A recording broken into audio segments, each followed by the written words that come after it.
histoire, des habitudes et de leurs conséquences.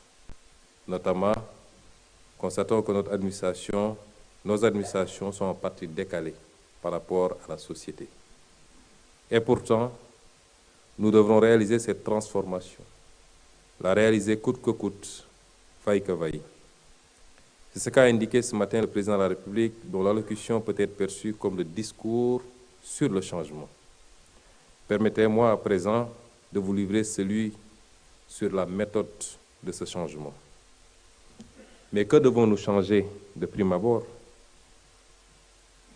Ce que nous devons changer, c'est un système et accessoirement des structures et des procédures. Un système étant un ensemble complexe d'éléments en interaction.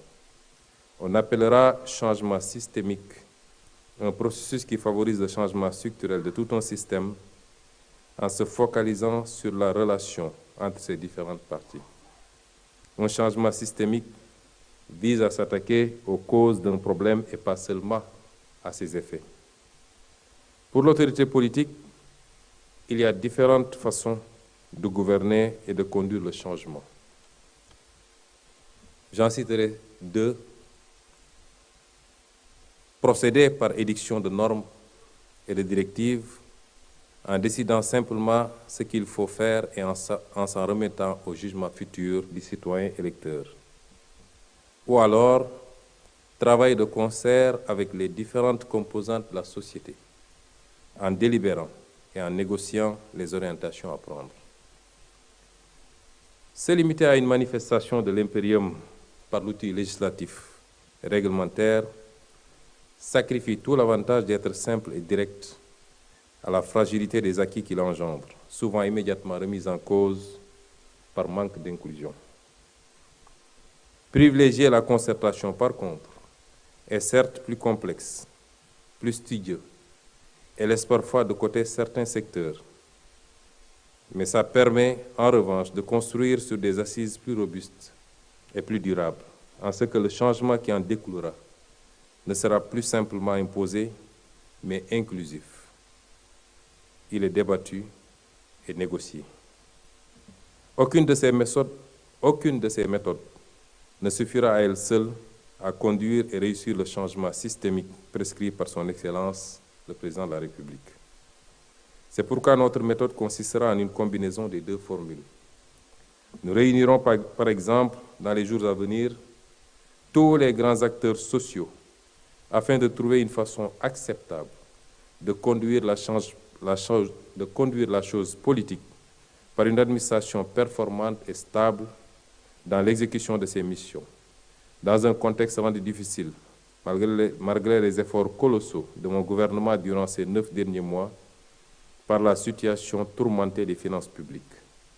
Ensemble, nous devrions nous entendre sur les mesures de correction et celles sociales à adopter et à appliquer, notamment pour accompagner le gouvernement à rétablir le déficit à son niveau autorisé.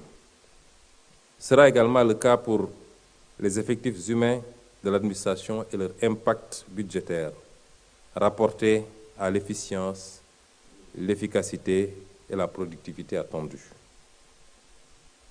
Ce sera le cas également du système de rémunération dans la fonction publique qui, du fait des errements politiques dans sa gestion des 20 dernières années, a cessé d'obéir aux normes édictées pour la sauvegarde des équilibres salariaux, gage de stabilité et de sérénité dans l'administration. La commande publique, qu'il convient de rationaliser également.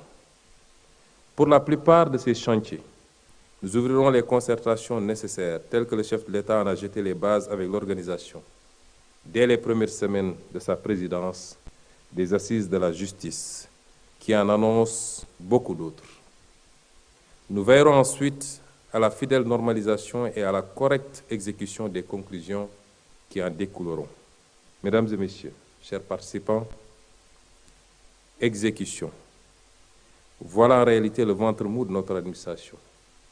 La mauvaise conscience des décideurs politiques, car beaucoup de choses ont été conçues sur la base des mêmes diagnostics et constatations que nous faisons aujourd'hui, pour ensuite être rangées dans des tiroirs de sorte que les colossaux efforts humains et financiers consentis deviennent vains.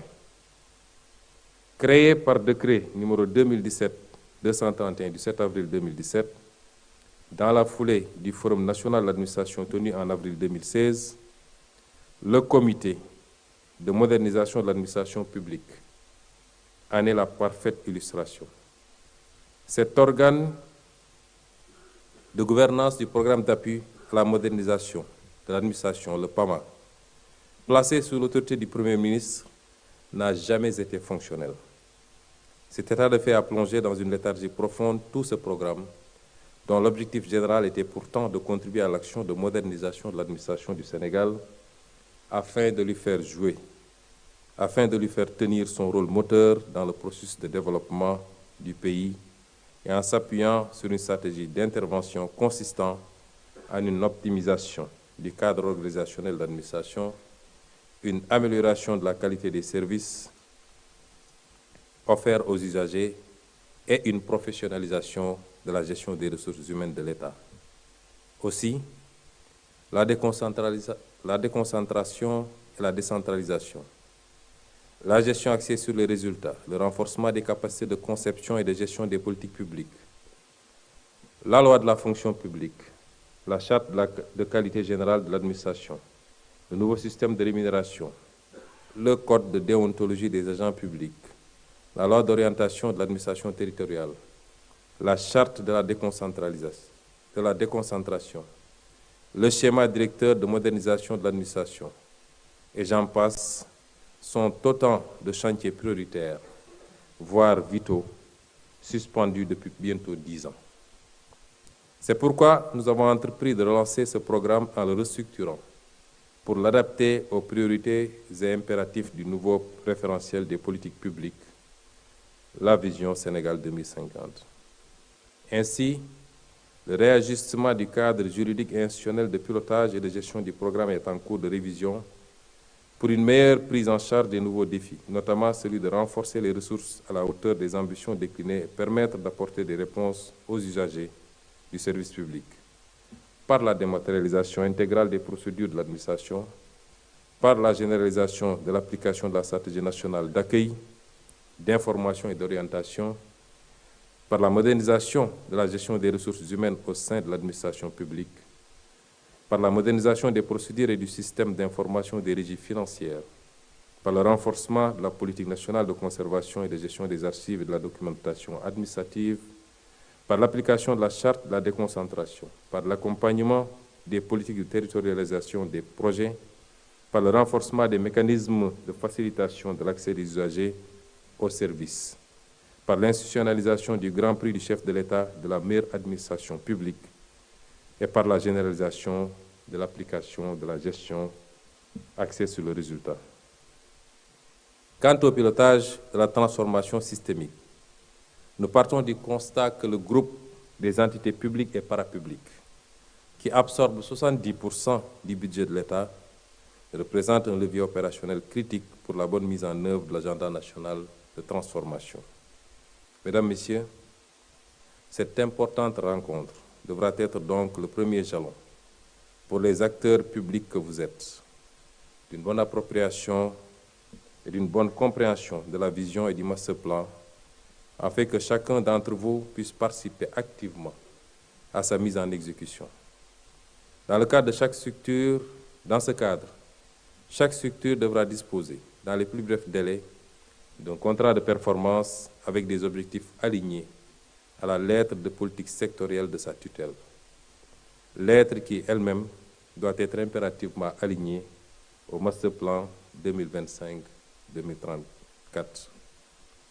Par ailleurs, au regard de la faible performance actuelle du portefeuille des entreprises publiques et parapubliques, nous avons impulsé un processus de pilotage global centralisé et plus stratégique dans l'optique de les rationaliser, d'améliorer leur gouvernance.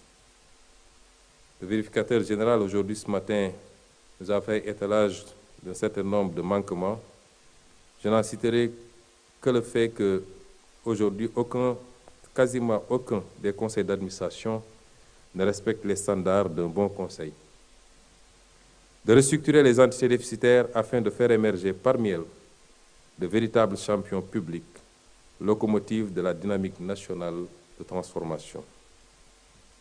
Le tableau de bord ci-devant sera désormais le vôtre. Le changement systémique qu'il ambitionne doit dorénavant être la boussole de votre action. Pour y parvenir, je veillerai personnellement, avec mon gouvernement, à la mise en place du cadre de gouvernance du changement, à la neutralisation des obstacles au changement et au respect strict de la déontologie. En effet, la réussite de cet agenda national de transformation Sénégal 2050, dans ses déclinaisons périodiques, exige une réforme en profondeur de la gouvernance depuis la présidence de la République, où sera logé le Conseil présidentiel, jusqu'au dernier échelon déconcentré et aux entités décentralisées. À la primature, nous veillerons premièrement à l'opérationnalisation et à la dynamisation du comité de modernisation d'administration publique, structure de supervision et d'appui pour conduire la réforme et le renouveau de l'administration. Deuxièmement, à la mise en place d'une structure chargée de coordonner et de suivre la mise en œuvre des projets avec des objectifs clairs, des indicateurs d'effet et des indicateurs d'impact précis. Ce schéma devra dicter dès lors l'organisation verticale et horizontale de l'administration.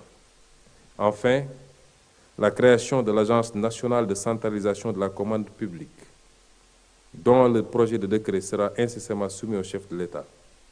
Cette agence permettra de rationaliser les dépenses de l'État et d'améliorer nos marges de manœuvre budgétaires dans le cadre d'un assainissement durable et d'une gestion vertueuse et saine de nos finances publiques. Mesdames et messieurs, chers participants, à l'expérience, il est clair que les seules mesures structurelles, organisationnelles et textuelles ne sauraient garantir à elles seules la réussite de cet immense chantier qui nous attend. Il nous faudra donc identifier, combattre et neutraliser les obstacles au changement. Jadis comme naguère, toutes les tentatives de réforme, de transformation systémique des structures et de l'infrastructure de l'État se sont toujours soldées par des échecs en totalité ou en partie.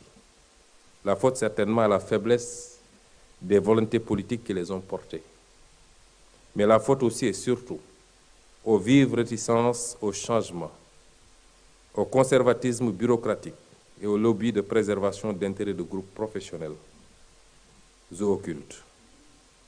Pour le premier, je peux vous assurer qu'aussi bien pour son Excellence, le Président de la République, que pour le gouvernement que je dirige, plus qu'une déclinaison d'orientation programmatique, c'est une volonté dogmatique et agissante qui est en marche, basée sur la claire conscience que notre pays n'a d'autre choix que de se réformer, voire même de se révolutionner, au risque de s'enfoncer dans les méandres de ces échecs répétitifs, illustrés par son retard de développement socio-économique. C'est le mandat que les Sénégalais ont donné au chef de l'État, le 24 mars 2024. C'est celui qu'ils ont confirmé à sa famille politique le 17 novembre 2024. Ce mandat sera honoré.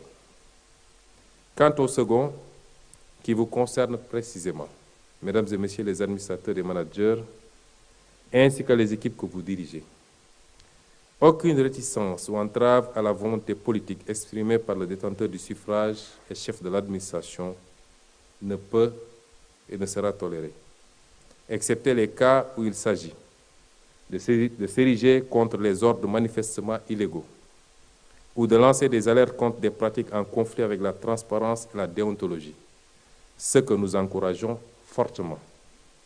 Hormis donc ces cas, je m'évertuerai, en tant que chef du gouvernement, à ce que notre administration suive le processus enclenché dans la plus stricte discipline. Le contraire conforterait l'idée, souvent émise, de la présence à côté, et certainement en dessous de l'état apparent, d'un état profond, souterrain, d'une hiérarchie parallèle, informelle, qui détiendrait secrètement le pouvoir décisionnel, survivant aux alternances politiques, se maintenant de façon cohérente et regroupant des représentants d'intérêt d'un establishment. Mon gouvernement agira avec toute l'énergie nécessaire contre toute entrave vicieuse au processus de transformation. Mesdames, Messieurs, chers participants, je ne saurais conclure cette allocution sans vous lancer un appel solennel à bannir et à combattre radicalement toute forme de déviance et de manquement à l'éthique et à la déontologie qui vous régissent. Notre administration est souvent, hélas, sous le feu de la rampe, traversée par des vagues impudiques de dossiers se rapportant à des faits de corruption, de surfacturation de marché, de trafic d'influence, de détournement de deniers publics, de prévarication foncière et immobilière. Est-il utile de rappeler qu'à l'indice de corruption, notre pays est classé au 123e rang sur 190 pays. Au-delà de l'aspect pédagogique et préventif, auquel nous consacrerons toute la formation nécessaire, je voudrais vous confirmer que, depuis le 24 mars 2024, avec l'élection du président Bassirou Diomaye Faye, nous sommes entrés désormais dans l'ère de la tolérance zéro, aussi bien pour la détection que pour la sanction de ces pratiques occultes, conformément à nos engagements en matière de reddition des comptes devant le peuple. Mesdames et Messieurs, voilà donc au seuil d'une nouvelle page qui s'ouvre pour notre pays, pour notre administration, notre secteur public et parapublic. Écrivons-la ensemble de la plus belle des manières, selon la vision, les orientations et la volonté du président de la République, chef de l'État. Car en effet, depuis des décennies, notre capacité de se rencontrer, de débattre et de négocier s'est nettement détériorée, entraînant avec elle une crispation et un manque de confiance des acteurs, un immobilisme que la plupart ont fini par légitimer comme la moins pire des solutions. Fort heureusement, une nouvelle génération vient vous rappeler l'importance d'agir ensemble pour hisser l'État à la hauteur du peuple qu'il sert. Car la démocratie, c'est plus qu'un vote tous les 5 ans. C'est surtout notre capacité à réussir des mutations qualitatives pour les vivants et pour les générations futures. Sur ce, je déclare close la première édition de la conférence des administrations et managers publics et vous remercie de votre aimable attention.